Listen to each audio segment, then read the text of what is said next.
Hello जी, नमस्कार। कैसे हैं आप सभी? आज आप लोग के सामने एक बहुत ही डरावना स्टोरी लेकर के आया हूं, जिसको आप सभी लोगों को ध्यान से ज़रूर सुनना चाहिए। ये स्टोरी बिल्कुल ही हॉरर है, ठीक है? बिल्कुल ही डरावना है, जिसको आप लोग कह सकते हैं साधारण से शब्दों में भूतिया स्टोरी है, ठीक है? भूतिया कहानी है, ठीक है? और ये कहानी जो है एक डाक बंगले की कहानी है, जिसमें चार दोस्त जाते हैं, रात बिताते हैं। और उस डाक बंगले का यह कहानी होता है कि जो व्यक्ति अगर रात बिता लेता है तो व्यक्ति जो होता है वापस वहां से नहीं आ जाता है, ठीक है? तो उसी हम लोग क्या करेंगे, कहानी को आज हम लोग एक छोटे से कहानी के माध्यम से समझने और सुनने का प्रयास करेंगे, ठीक है? तो चलिए, कहानी का शुरुआत होता है कि कहानी का सार ऊपर का है, डाक बंगले की आखिरी रात। डाक बंगले की आखिरी रात, ये कहानी का क्या हो गया, सार हो गया। अब ध्यान से समझिएगा ये कहानी क्या कहता है, ठीक है? घने जंगल के बीच एक पुराना डाक बंगला था। लोग कहते थे कि वहां रात बिताने वाले कभी पहले जैसे वापस नहीं लौटता। गांव वालों ने उसे साया वाला बंगला नाम दे रखा था। गांव वालों ने उस बंगले को साया वाला बंगला नाम दे रखा था। एक दिन चार दोस्त, जिसका नाम है राहुल, अमन, विवेक और करण, घूमते घूमते उसी जंगल में पहुंच गए। शाम हो चुकी थी और जब तेज बारिश हो गई, मजबूरी में वह उसी डाक बंगले में रुक गए। डाक बंगले में जाकर के रुक गए। बंगले के अंदर सब कुछ धूल से ढका हुआ था, सब कुछ धूल से भरा हुआ था बिल्कुल।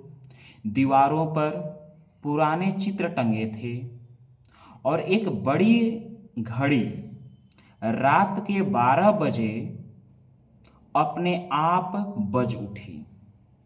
बजती है टन टन टन। घड़ी की आवाज खत्म होते ही ऊपर वाली मंजिल से किसी के धीरे धीरे चलने की आवाज आने लगी, ठक ठक ठक। चारों दोस्तों ने सोचा शायद कोई जानवर होगा, लेकिन तभी सीढ़ियों पर सफेद कपड़ों में एक लंबा सा साया यानी परछाई दिखाई दिया। उसका चेहरा पूरी तरह अंधेरे में था। अचानक वह साया गायब हो गया। जो परछाई था अचानक गायब हो गया। कुछ देर बाद बंगले के हर कमरे के दरवाजे अपने आप खुलने और बंद होने लगे, धड़ाम धड़ाम धड़ाम।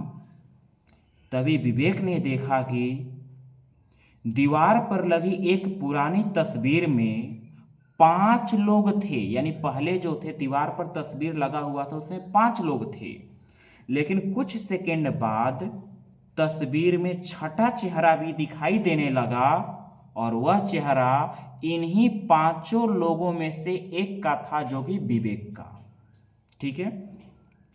अब चारों दोस्तों ने समझ आ गया कि वे अकेले नहीं हैं। वे चारों दोस्तों को यह समझ में आ गया कि वे अकेले नहीं हैं, यहाँ पर कोई ना कोई और व्यक्ति भी यहाँ पर विद्यमान है, जो कि एक भूत के रूप में, ठीक है? डरकर वे बाहर भागने लगे, लेकिन बंगले का मुख्य दरवाजा खुल नहीं रहा था। तभी पीछे से एक भारी आवाज आई। भारी आवाज क्या आता है वो सुनिए। आवाज आता है, जो यहाँ एक रात बिताता है उसकी तस्वीर हमारे, यानी कि ये होता है कि बोलते हैं, यानी कि पीछे से एक भूत के रूप में आवाज आता है कि जो यहाँ एक रात बिताता है उसकी तस्वीर हमेशा यहीं रह जाती है। ये क्या होता है, आवाज आता है। चारों ने हिम्मत करके एक दरवाजे को धक्का दिया। अचानक दरवाजा खुल गया और वे तेजी से जंगल की ओर भाग गए। सुबह जब गांव वालों को यह बात पता चला तो गांव वालों ने उस बंगले में पहुंचे। जब गांव वालों ने उस बंगले में पहुंचे तो अंदर कोई नहीं था। सब कुछ शांत था बिल्कुल। दीवार पर लगी उसी पुरानी तस्वीर में अब 6 लोग खड़े मुस्कुरा रहे थे। यानी तस्वीर वाला जो फोटो ऐसा लग रहा है कि वो तस्वीर वाला फोटो जो है मुस्कुरा रहा है। ठीक है, फिर है क्या कि और सबसे डरावनी बात यह है कि उन चारों दोस्तों के चेहरे भी उस तस्वीर में साफ दिखाई दे रहे थे। चारों दोस्तों का चेहरा भी उसी तस्वीर में साफ दिखाई दे रहा था।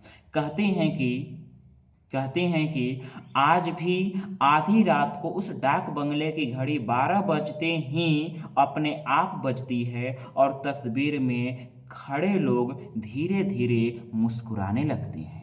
ठीक है, तो कहानी का सीख ये है कि बिना जाने बिना पहचाने कहीं पर भी अचानक न जाना चाहिए। किसी को कुछ भी अगर कहीं जाए तो उसके बारे में पहले सोच समझ ले कि इस घर में जा रहे हैं, क्या कर रहे हैं, तो उसका परिणाम आगे क्या हो सकता है। ठीक है, तो बस कहानी हम लोग का यही था, समाप्त हो गया। आज के लिए इतना ही रखते हैं, मिलते हैं किसी अगले कहानी में, तब तक के लिए धन्यवाद।